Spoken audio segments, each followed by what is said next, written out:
Hola, ¿cómo están? Bienvenidos, bienvenidas a esta serie de charlas, de conversaciones que tenemos con referentes del mundo de la comunicación. Estamos hoy con Ginette Bedoya Lima.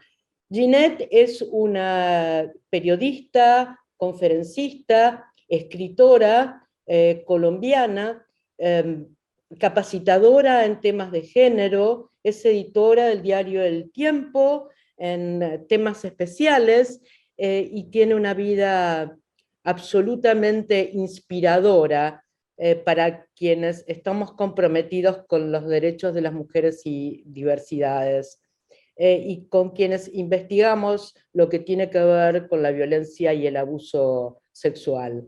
Bienvenida, Ginette, ¿cómo estás?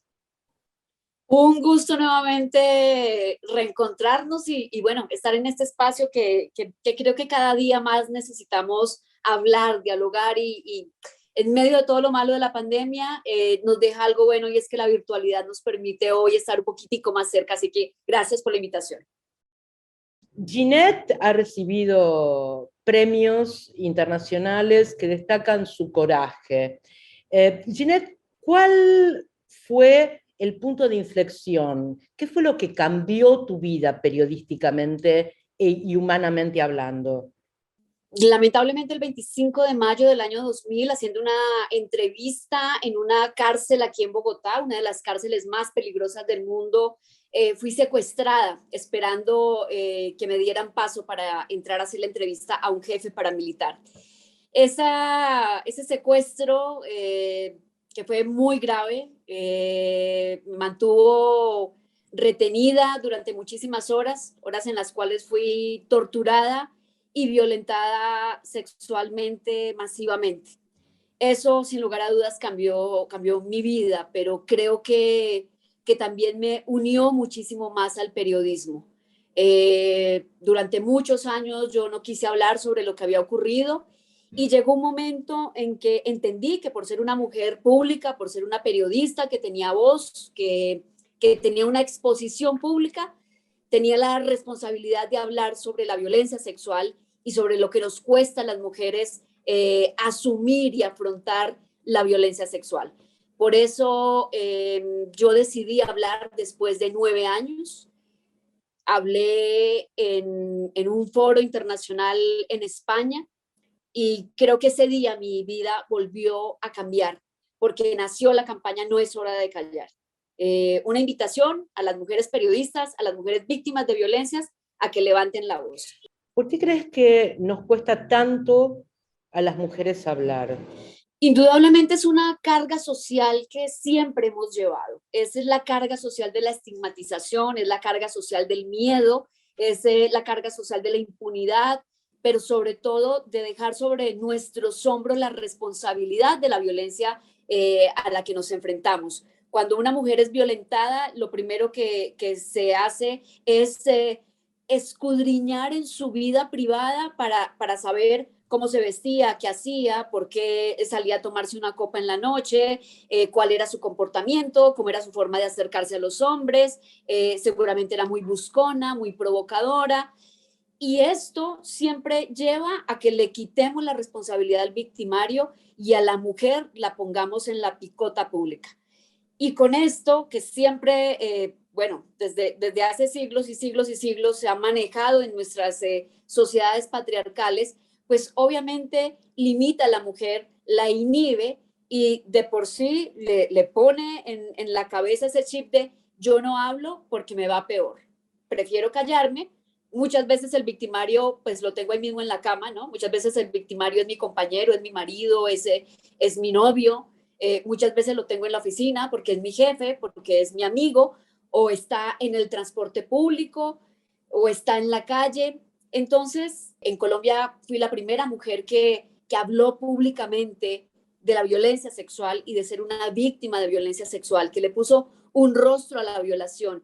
Y a pesar que ha sido tan difícil y que me costó tanto, creo que le dio la oportunidad a miles de mujeres de entender que no podían seguir cargando con esa vergüenza, porque ellas no son, nosotras no somos las que tenemos que avergonzarnos, son los que nos hacen daño, quienes tienen que cargar con la vergüenza.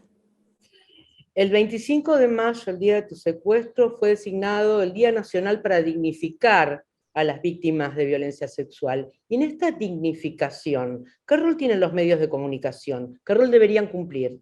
Los medios de comunicación han sido responsables en un porcentaje considerable en las violencias que afectan a las mujeres, por estereotipar, por visibilizar esos estereotipos, por usar lenguaje victimizante, por invisibilizar las violencias que enfrentan las mujeres y también por replicar esos modelos violentos que hemos tenido que enfrentar mujeres y niñas desde siempre.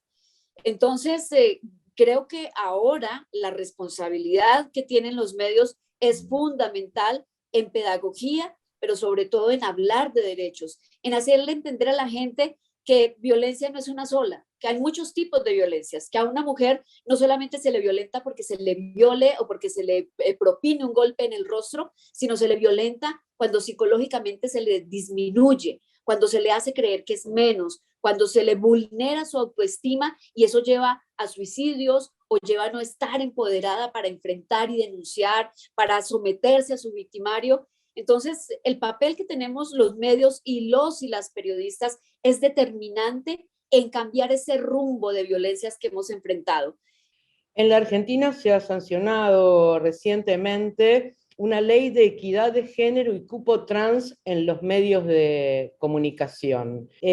¿Pensás que es un elemento que puede servir, que puede ser ejemplo para otros países? Sin lugar a dudas. Y yo creo que lo que podamos compartir de nuestros procesos particulares en cada país a nivel regional nos va a ayudar a fortalecer ese conocimiento que sigue estando ahí, pero que no queremos tocar, porque yo creo que también pasa eso. Tú te das cuenta que los periodistas son alérgicos a capacitarse y más cuando hablamos de temas de género, es como si se les mencionara el COVID, como el antivacunas, ¿no? No quiero, no me lo pongas, no me lo inyectes.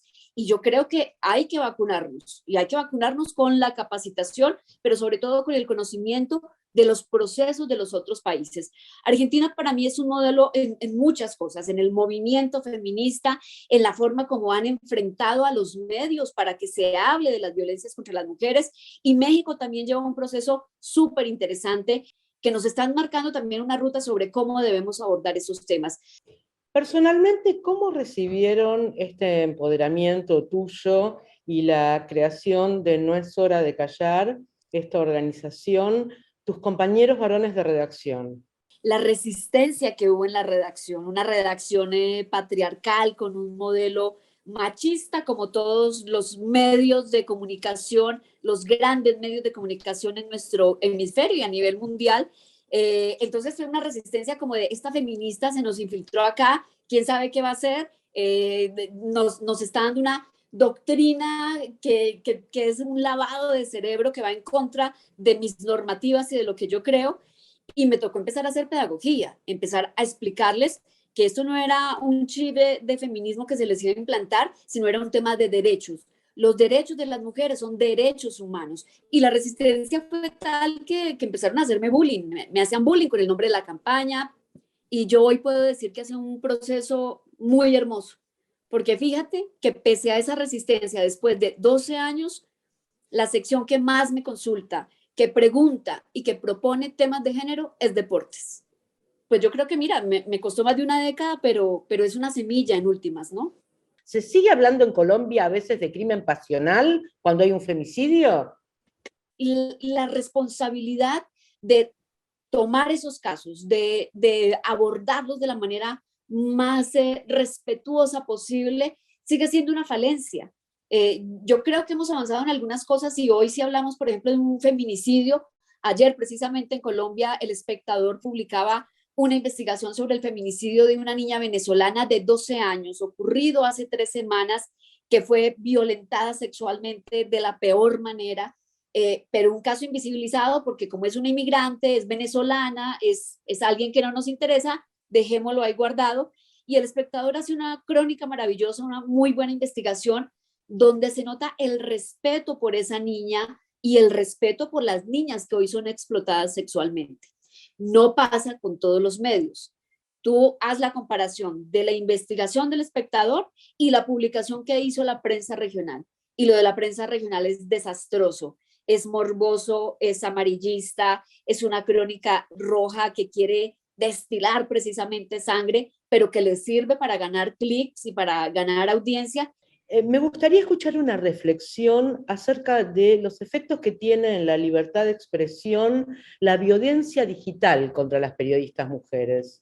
Yo creo que la violencia digital es un modelo de violencia psicológica que nos está silenciando, que nos está autocensurando, pero sobre todo que nos está dejando unas marcas muy profundas en nuestra vida diaria a las mujeres que comunicamos, porque es otra forma de matar, ¿no? Es dispararte, pero es que no puedes ver la cara de quien te dispara, no sabes ni siquiera desde dónde te están disparando, pero te pueden matar. Cuando ponen tu vida íntima en una red social, cuando te discriminan, cuando te estigmatizan, cuando creen que tu trabajo, pero sobre todo tu trayectoria, se resume específicamente en tu vida sexual. Y eso está generando un daño muy grave. Una mujer que se silencia, que tiene la responsabilidad de comunicar, es quitarle a una comunidad, a una población, a un país, la posibilidad de conocer la verdad, de conocer la otra parte del mundo, pero sobre todo de conectarse con la realidad. Y ese es un daño sin precedentes. Yo creo que necesitamos seguir hablando de la violencia en línea, pero sobre todo seguir documentándola y que nuestros gobiernos tomen acción sobre eso. Los gobiernos y las empresas también, porque las empresas periodísticas en general no acompañan a las mujeres que son víctimas de este tipo de violencia, ¿verdad? Muchas veces el poder tener el respaldo de un medio o de la empresa donde trabajes, pues se logra a través de una reacción judicial, de interponer un derecho de petición, de poner una demanda, de interponer una demanda, y es la única forma de reivindicar derechos. Y yo creo que las empresas tienen que ser muy conscientes que sus gerencias de recursos humanos tienen que tener un capítulo especial para la violencia contra las mujeres, pero sobre todo la violencia en línea, el acoso sexual y el acoso laboral con perspectiva de género. ¿Pensás que puede servir una editora de género? Tengo que decir que hace algunos años yo pensaba que una editora de género era como tapar un hueco, ¿no? Como decir, bueno, entonces vamos a nombrar a una mujer para que hable de los temas de mujeres, para que digan que realmente estamos abordando la equidad y la igualdad. Y yo decía, pues acá no tenemos que tener editores de género, tenemos que tener es una línea transversal en el medio de comunicación. Hoy tengo que decir que eso ha cambiado mucho, mi percepción sobre eso, porque un editor de género no tiene que ser el que escribe los casos de feminicidio o los casos de las mujeres violentadas. Un editor de género tiene que ser el que dé línea de cómo se tiene que abordar el tema a nivel general. Así que yo creo que sí, que hoy son necesarios los y las editoras de género al interior de las redacciones. Y hay que decirlo, no tiene que ser precisamente una mujer, porque vamos a seguir poniendo la carga de las mujeres, háblenles a las mujeres. Tenemos que capacitar a los hombres para que entiendan que también es responsabilidad de ellos dar una línea sobre igualdad, equidad y sobre todo respeto. Ginette, para despedirnos, te voy a pedir un diagnóstico de cómo cubrieron los medios colombianos la despenalización del aborto, una gran victoria. Yo vi en los minutos posteriores al anuncio del fallo de la Corte, fue más que un papel de informar sobre un fallo de una Corte, fue transmitir lo que cada uno estaba sintiendo. Y es válido, obviamente, expresar mi opinión, pero yo creo que en un tema tan delicado, que es tan sensible, pero además que se tiene que manejar con tanto respeto, tú te tienes que alejar de tu opinión y tienes que tener la capacidad de transmitirle a la gente lo que es simple, lo que es sencillo, el fallo de la Corte.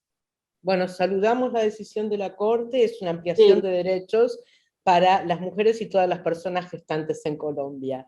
Así es. Muchísimas gracias, Ginette. Gracias.